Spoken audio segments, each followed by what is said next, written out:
Peace and blessings, family. It is yours truly, Amar Mari, on SNG Spotlight once again. We have a treat for you on this evening.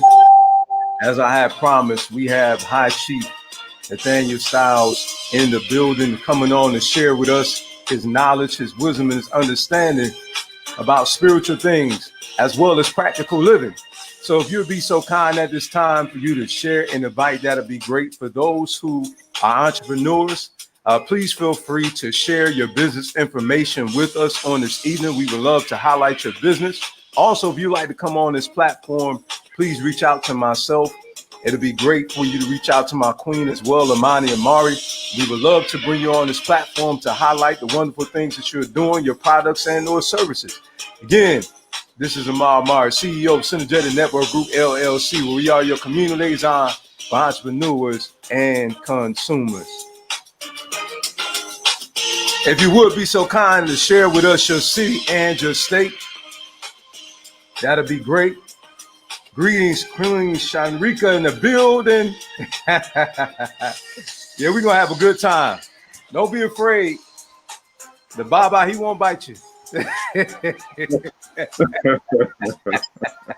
This is my birthday week. I'm being good. Yes, indeed. So everybody that's tuning in now, if you'll be so kind to share and invite, that'll be great. We want to make sure we give Baba a good audience out there so he can give us some solid teaching on the day to help us to evolve spiritually in our lives, because we live the way we think. So we want to ensure that we have a healthy spirit. Just like, we want to make sure we have a healthy body. We want to make sure we have a healthy spirit. And this is the point of bringing the Baba on, so he can help us all, including myself, to go to another level, to have a higher consciousness. Let's go.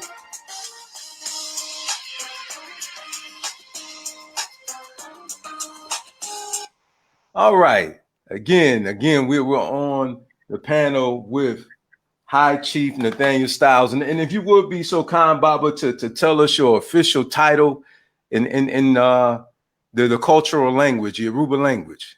Okay, actually, I have two titles. One from the Akan Kingdom, and that is Nana Kweku Ankobeahene II. Kweku is the son born on Wednesday. Nana is a royal blood, or a revered person of authority, chief, leader. And the Ankobeahene is the warlord, the governor of the warlord. So during times of strife or turmoil in the kingdom, the Ankobeahene is the person who's responsible for looking after the women and children and the governance of the region while the men are at war. So that is my title in the Asante kingdom.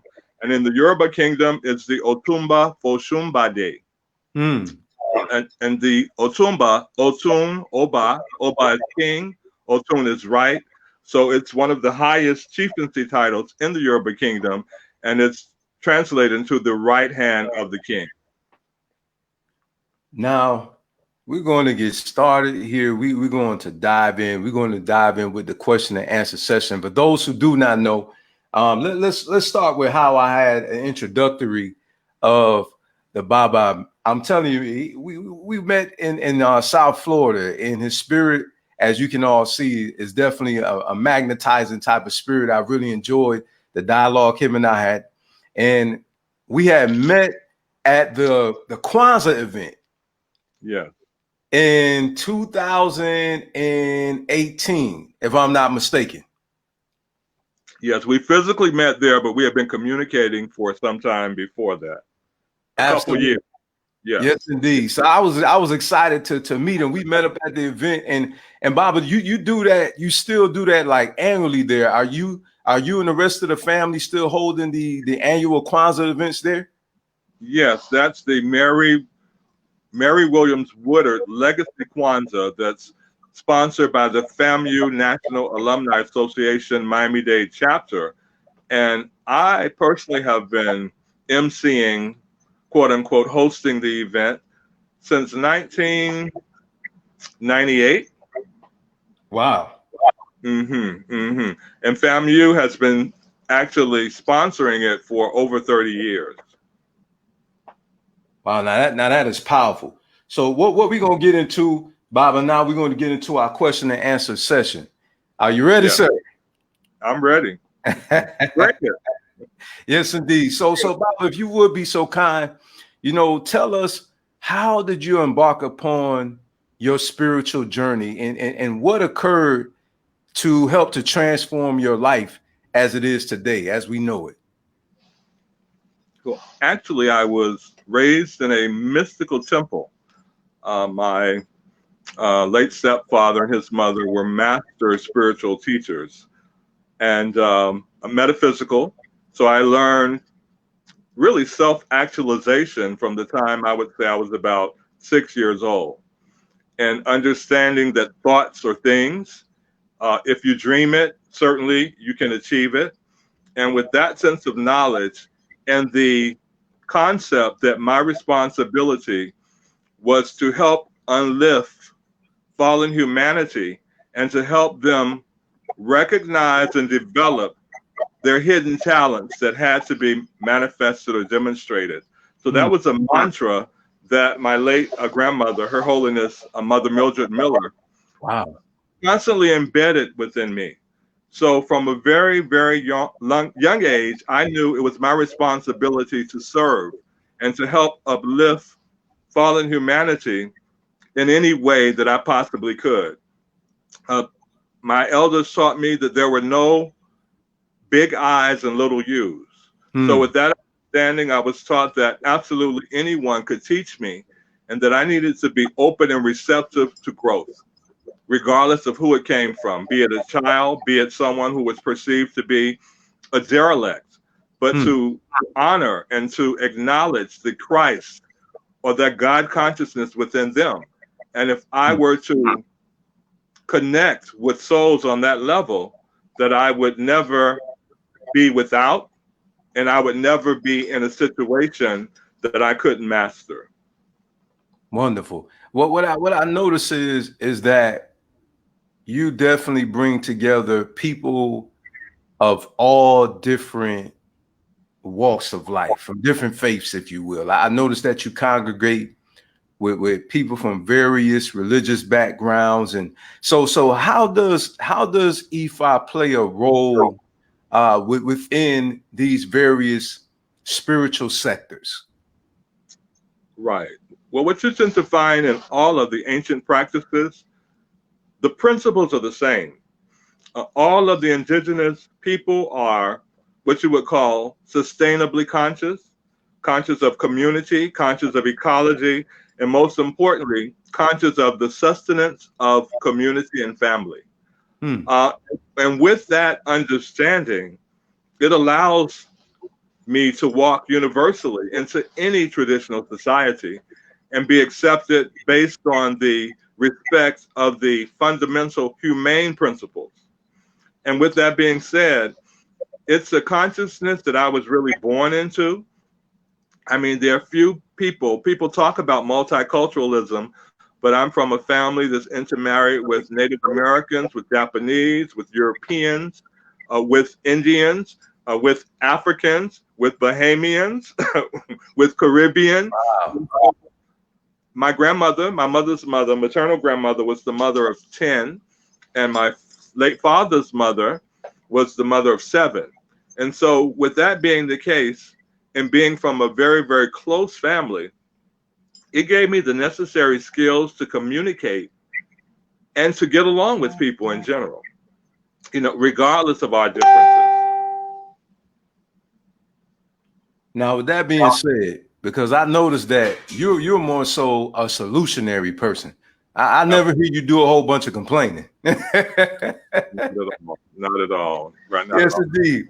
So would you say that Ifa has played a role in your spiritual maturity and in your perception about life holistically? Absolutely.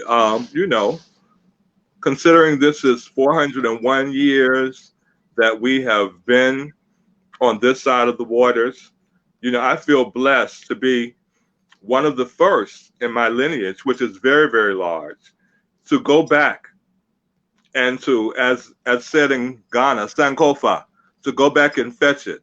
I was the one to connect the spiritual knowledge that was imparted upon me by my ancestors here with that of our indigenous traditional land. So it's a big responsibility, and it's really based on that. Everything was divinely aligned. You hear people receiving chieftaincies in all sorts of ways, but it was in each case divinations were done. For instance, in the 90s, when I received the chieftaincy in Ghana, I'd had a friend who was a tarot card reader. She's late now. Her name was Mwezi Mtoto, light on her path. And Mwezi did a spread for me with tarot. And she told me that this trip was going to be a very special trip, that I was going to be elevated. Elevated, we didn't know how exactly, but based on that, I told a few friends from Nigeria that about the divination that I had done. And I was pretty sure that what she said was going to come to pass. And so with that being said, we were actually going for an Akwesi die in Obokwahu. That's the mountainous region of Ghana near Kumasi, the spiritual capital. And so we went for this huge celebration. I went as part of the delegation for the Black Heritage Museum, which is based in South Florida. And during the festivities, at one point, I was called by the king and the elders, and they asked if they could see me. And I said, yes, no problem. So myself and an associate went with me to a room, and they said that the oracle had spoken and that I'm, in fact, the reincarnation of a former king. And it was based on that spiritual message that was delivered, that the necessary offerings were made and to the universe, and I was installed as Nana Kweku Ankobeahene II. Wow! So it's very, very divine how things have manifested in my life, and it's really been a matter of me being a student of truth, universal truth, and with that divine and universal understanding, there are very, very few circumstances that really are beyond me. Now, Baba, I have to ask you this. How did you deal with this spiritual transitioning? Like, did that surprise you? Did you already know before that happened? Like, you know, when spirit was speaking to you, how did that work? Like, how did you go from religiosity to your divine self now, if you will, you know, following after spirit? How did that work for you? Well, remember, I was saying that since I was 6 years old, that my family, we were metaphysicians. And so with that, you know, there was a Christ consciousness within each of us and each soul we came in contact with. So my spiritual awareness was really awakened during my early childhood. Wow. Yes. Now that's definitely impressive. So basically that was an easy flow for yourself. So how do you deal with interacting with others who unfortunately, like, some of their views, they oppose it? Because I recognize you're not a person that's very well, you're not very, but you're not confrontational at all. So how do you really deal with that, with these various perspectives in your sphere of life, growing up to the point where you are at today as a Babalua?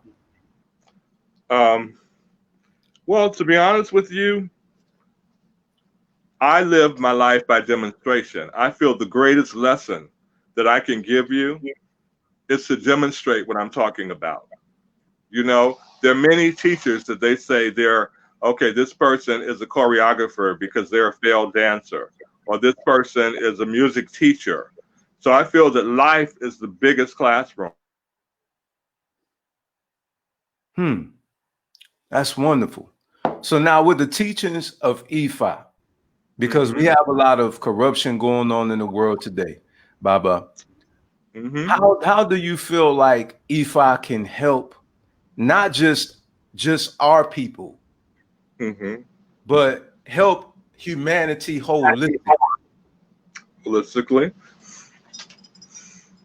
Well, we can speak on Ifa, but we can also understand that it's not every person who follows the path of Ifa. So I would speak more from a perspective of divinity. Divinity in any tradition, in any walk of spirituality, speaks of goodness, speaks of honoring your parents, speaks of looking after the children. It speaks of treating others the way that you would like to be treated. And it speaks of family and community and us looking out for and taking care of each other. And so with that being understood, regardless of your path, be it a Khan, be it Vudun, be it Candomblé, be it Sango Baptist, be it Roman Catholic, when we really begin to live these spiritual principles, not only our lives, but our universe and our communities are in alignment.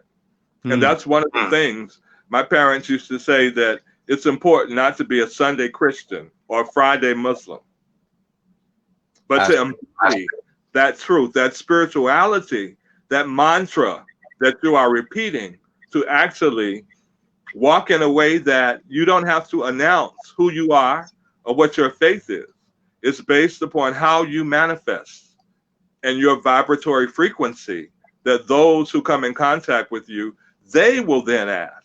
So to answer your question about conflicts, I'm in conflict with no one. It's really about self-actualization and helping those who I've been assigned spiritually to develop all of their divine talent to the absolute best of their potential. Wonderful. Now my next question for you is, how and when did you develop the passion for travel and culture? Believe it or not, our late mother was one of the first African American in Eastern Airlines reservations department. And as a result, we always had an amazing opportunity to travel, which I, probably more than all of the family combined, took advantage of.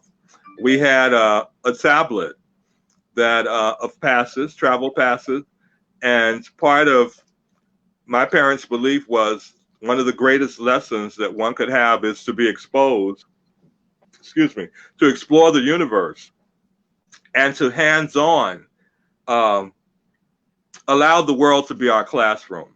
Let's say that. And so one of the responsibilities was we could miss school as long as we were going to do some type of assignment or do something educational in our travels. And one of the things we had to do, we had to learn the abbreviations of all of the cities and to fill out the path ourselves. So naturally, having a treat to be able to travel was an incredible bonus. So needless to say, we didn't challenge our parents at all in regards to learning the abbreviations. And it was at the age of 5. I was 5 and my immediate younger sister was 3. We began to travel on our own. So our parents put us on the plane. At that time, you had unaccompanied minors, and usually they would sit you in first class. During those days, everyone dressed up very well when you traveled. So it was my late mother, and I really tribute this social media presence, especially this week. I've been going hard to my late mother because one of the things was she always said that I have such amazing experience when I travel that she wished I was able to share my experiences with others who don't have that privilege. So on that note, I tribute this week social media, shall I say, takeover, as well as my presence in social media. Whenever I'm posting, I'm honoring the wishes of my mother to share the world with others who don't have the opportunity to go out and physically see it themselves. I say. Now, Baba. Oh, there you go. Yes. I want to word this properly. How do you feel about the cultural side of the house as it relates to the differences of Western Africans and then those who are actually in the continent? Because I know you travel a lot. You go to Africa a lot. You've been to numerous places. And so if you would please, could you share with us like some differences and then some similarities but between us? Okay. Well, you know, the wind, when the wind moves from the ocean to the hot tarmac or the hot sand, the wind changes. So in the same manner, it's necessary for culture to change as you move from one environment or society to the other. You will find that the Japanese person born in America who's never been to Japan, although they embrace their culture, the manifestation or the practice of it is going to be slightly different than it is at its source. You look at a child who is adopted at birth, who at some point has the privilege to reunite with their parents. You can use that parable as the parable of the Africans in the diaspora. We're the children who were adopted by the Americas many, many generations ago. But by that same token, we've never forgotten our parents, our root, which is Mother Africa. There are many who still, I've heard them say, one of the greatest blessings that they feel they've received is to not be an African, they'll never go. So in any circumstance, you find people who have a sense of dismay or depression or bitterness that they don't release. And then there are others whose responsibility it is to be trailblazers, to expose others to the possibilities. We're getting to know our family at home in the same manner that they're getting to know us. But there is a deep, deep love that exists, and it's only through the cross-cultural exchange that the true beauty of the relationship will be realized. Okay. The concept about Satan, does that exist amongst our African spirituality? Satan? Yes, Baba. Does Satan really exist in any? Is there any devil? Sometimes people can be the worst devil. I mean, there's the yin, the yang, the good, the bad, the positive, the negative. There's ice and there's fire. So it's really a consciousness. It's like saying heaven, a state of consciousness. And someone gave me this week one of the greatest compliments to say that I truly am living my heaven on earth and sharing that heaven with all of those in this paradise that we share together. I see.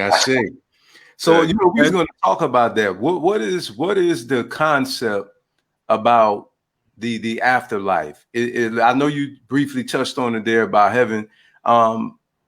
Let's deal with like the ancestral realm and you know, how does that work with the connection with a gungun with the ancestors? Okay, well, we are in fact, everything that we are or will be is a result of the DNA that's implanted within us. You know, in the same manner that you get a headache or you catch the flu and you take medicine, there's also spiritual medicine to align our spiritual destiny with our human existence. And that's where initiation comes about. When you speak of the egungun or heaven, or it's a state of consciousness, we are in a constant cycle. We go from one level of existence, but ultimately understanding that we are spiritual beings having a human existence. And at some point, we return to spirit. Hmm. One of the reasons that the relationship between infant children or babies and the elders is so significant in regards to the cycle of life is because the children, who are the manifestation of our ancestors' return, they are coming with all of the blessings, fresh, pure, from the ancestral realm. Hmm. And then you have the elders who are in the winter stages of their human existence, preparing to go back and to take the messages of the good that we've done to the ancestors.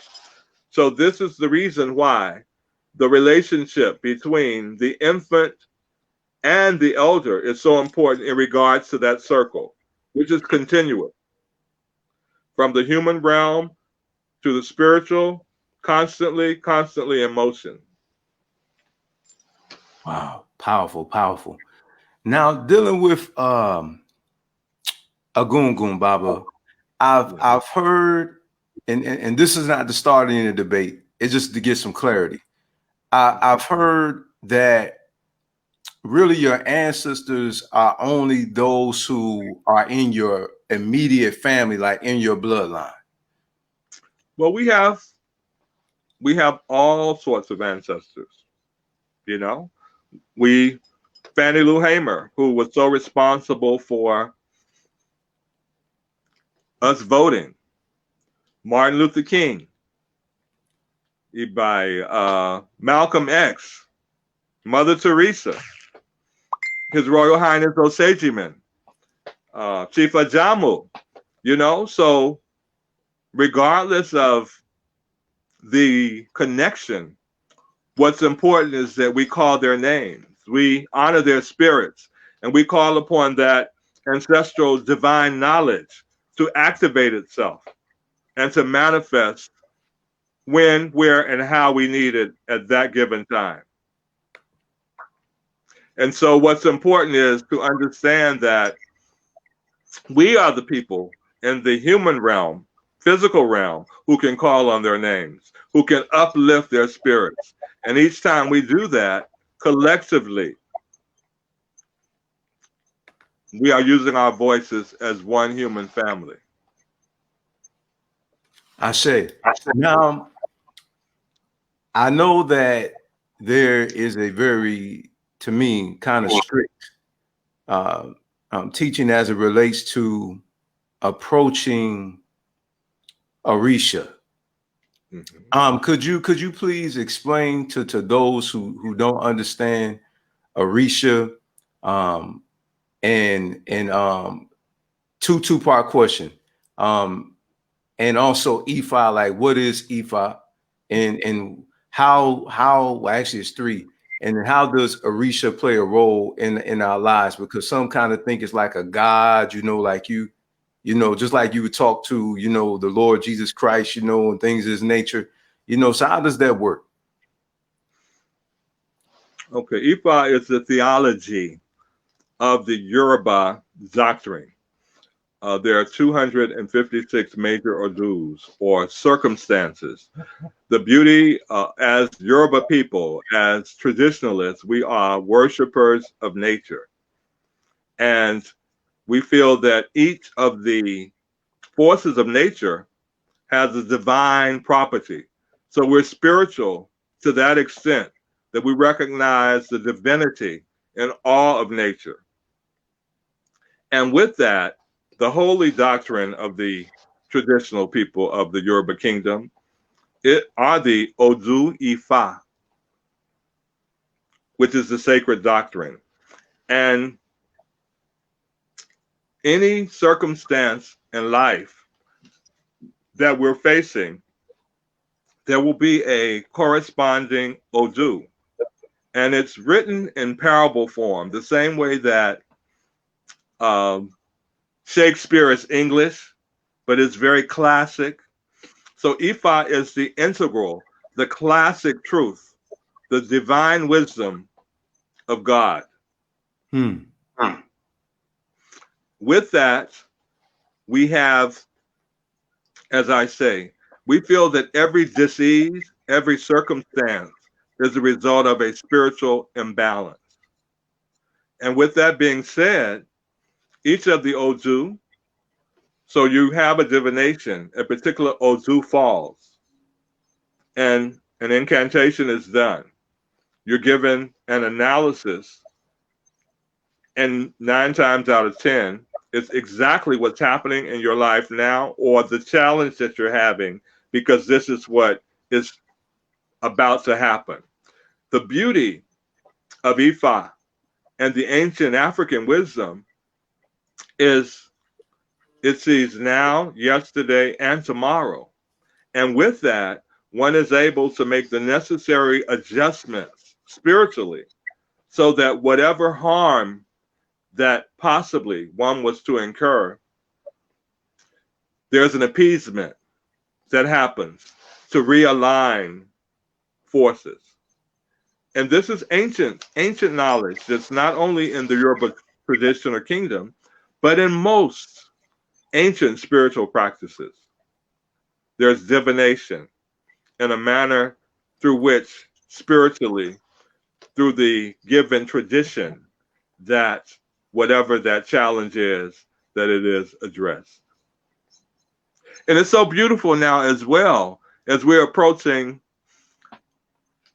emancipation and to be able to share our truth with such freedom.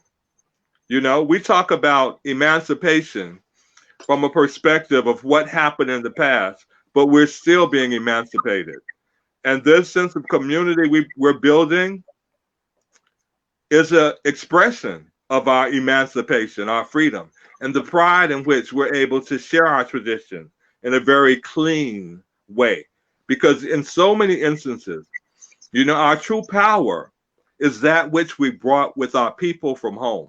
And even when we talk about the transatlantic slave tragedy, well, we must understand the people who were brought over were not slaves. They were enslaved. You know, the descendants of powerful rulers, possibly powerful rulers themselves, skilled, highly skilled people. Because when you look at the Western world and what our ancestors created and we have preserved, it's really a reinforcement of the fact that we descend from very, very great and powerful people. When the world sees the atrocities that are going on today, and most importantly, to see the world stand with the African American and other societies, the downtrodden people who have been exploited, abused, stand for their rights. It's a mighty day in the universe, and we must honor those ancestors who gave the ultimate sacrifices for us to be able to emancipate ourselves as we're doing universally right now. So we want to say respect and honor, Sunreo, Ibashe, to all of our ancestors. We salute them. I say. Baba, we thank you so much for coming on the platform. Is there any last words that you would like to share with those who are listening? Stand in your truth and be a demonstration of whatever the ancient wisdom that your ancestors, your elders have shared with you. Walk it, talk it, and be about it. Thank you. I say, well, family, there you have it. Again, we're on with Baba High Chief Nathaniel Styles. And for those of you who would like to learn more, you know, about Ifa, I highly encourage you to follow his page. Okay, he definitely has a page out there too where he shares his experiences with us of him going over to the motherland as well. You know, one thing I found to be very impressive myself, I was just in awe when he had met the Une Ife. So I was like, wow. Now that was amazing, right? I was like, well, how did that happen? Been blessed to I'm just letting the people on Instagram know to please stay on. When the session ends, I will be with you and I will bring some of you on camera. Once again, divine alignment. That's all I can say. The divine alignment. We've had the honor of being in each other's company a few times, and there's some very, very exciting things that we've been discussing, and I look to develop with Oni in this year. And coincidentally, just last week began the Yoruba New Year. This is the year 10,062 in the Yoruba traditional calendar. Wow. And to understand that, you know, America, we're 2020, and the Yoruba Kingdom is 10,062 years. So that should tell you something about ancient knowledge. Wow. That is definitely powerful. Well, again, Baba, because if you keep talking, I'm going to keep asking stuff. Yeah, well, thank you for the opportunity. I love you. Already know, you know how I am. I love learning from you. I love gleaning from you. You have so much wisdom, and I'm so blessed to have been blessed by the answers to be able to interconnect with yourself. So we're definitely grateful, and thank you again, Baba, for coming on and blessing us with your knowledge, your wisdom, your understanding, not only just spiritual things but also natural things. So we love you. From our Queen Amani Mari and I, we greatly appreciate you. And we pray, you know, that you continue to be blessed. Alafia, Baba, Adupe. Kosope, thank you. Ire Pupo, many blessings. Adupe.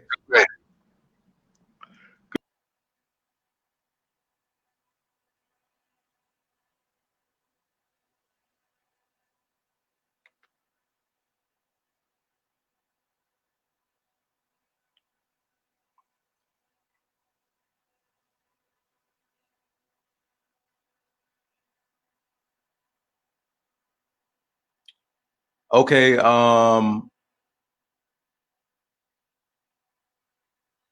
Mother Vivian, it is actually his name. Okay, so his page, all of his pages, for those who are interested, all of his pages are actually his name. So if you put High Chief Nathaniel Styles, if you go to Instagram or Facebook on his pages across the board, they're all his name. So you can find him that way. For those who are interested to follow him, that's all you have to do. Hotep, Baba John, thank you so much. Well, everybody, thank you so much for tuning in. Again, this is yours truly, Amar Mari. For those who are doing great things in the community and you would like the community to know what you're doing, okay, please feel free to reach out to myself. I would love to bring you on the platform. I would love to highlight the positive things that you're doing. This is what this platform is about. We are solution-based. Okay, we don't come on here doing all this complaining.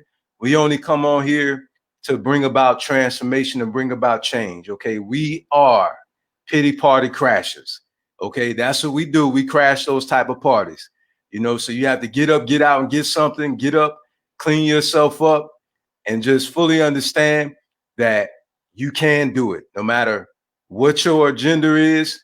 Okay, no matter what your ethnicity is, no matter what zip code you come from. Okay, we over here, Synergetic Network Group LLC, believe that you can. Have a blessed one. Thank you for tuning in, family. We love you.